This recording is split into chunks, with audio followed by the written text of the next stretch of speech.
Sus. Magandang araw mga koys. You know, ano bang sinasabi nito?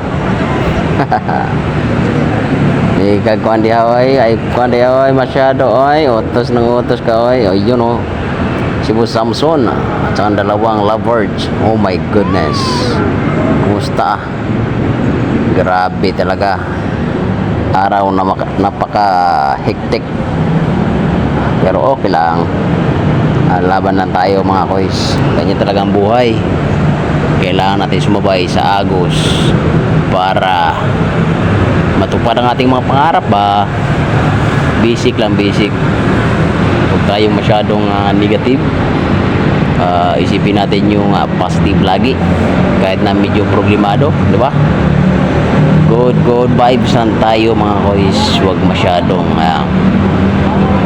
complicated sa araw-araw. Alam kasi yung araw natin ay napakaganda. Kung iisipin mo, marami talagang problema pero kaya